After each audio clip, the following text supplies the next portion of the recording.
అందరికీ నమస్కారం. నా మీద ఫాల్స్ కేస్ పెట్టారు, ఫేక్ ఎలిగేషన్స్ పెట్టారు, పోలీసులు నా అగెన్స్ట్ ప్రొవోక్ చేశారు, మీడియాలో రాంగ్ న్యూస్ ఇచ్చారు, రిమాండ్లో లేకపోయినా రిమాండ్లో ఉంది, జైల్లో ఉంది అని రాంగ్ ఇన్ఫర్మేషన్ మీడియాకి ఇచ్చి మొత్తం నేషనల్ వైడ్ నన్ను అన్పాపులర్ చేశారు. నేను కూడా ఈ సొసైటీలో బతకాలి కదా, నేను కూడా నా ఎక్స్ప్లెనేషన్ ఇచ్చుకోవాలి కదా. స్టార్ట్ చేసిందంతా మీరే. బయటకు వచ్చి నిజాలు చెప్తుంటే ఏవేవో కేసులు పెట్టి మళ్ళీ నోరు నొక్కేస్తున్నారు. సూసైడ్ చేసుకొని చచ్చిపోదాం అనుకుంటే మా హస్బెండ్ లేదు, ఫైట్ బ్యాక్ చేద్దాం అని చెప్పారు. ఎంత పెద్ద కేసు పెట్టారో దాన్నే ఫైట్ బ్యాక్ చేస్తున్నాను. ఇప్పుడు ఇంకొన్ని యాడ్ ఆన్స్ పర్లేదు, మీ దగ్గర డబ్బులు ఉండొచ్చు, పవర్ ఉండొచ్చు, అబద్ధాన్ని నిజం చేయొచ్చు, నన్ను భయపెట్టలేరు. నాకు నిజంగా ఇంక భయం పోయింది. ఒకటి మర్చిపోతున్నారు, I guess. There is article 19. Every citizen shall have the right to freedom of speech and expression.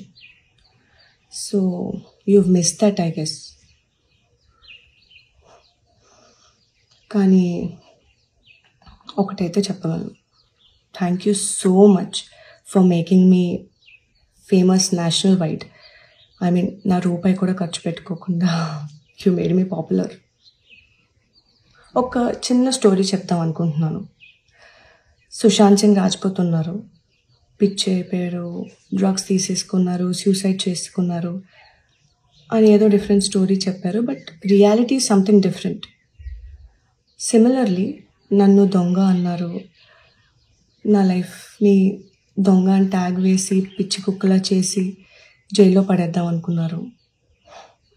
మాకు ఫ్యామిలీ ఉంది, నేను నా రియాలిటీ, నా నిజం చెప్పుకోవాలి. మీరే అన్నీ చేసేసి, మీరే అన్నీ స్టార్ట్ చేసి, కోర్టులో కూడా ఇంకా ఏం ప్రూవ్ అవ్వకుండా ఏవేవో న్యూస్లు ఇచ్చేసి నా లైఫ్ని పాడు చేద్దాం, నా కెరియర్ డిస్ట్రాయ్ చేద్దాం అన్నీ మీరు చేశారు. నేను జస్ట్ నా ఎక్స్ప్లెనేషన్, రియల్ స్టోరీ చెప్తున్నాను అంతే.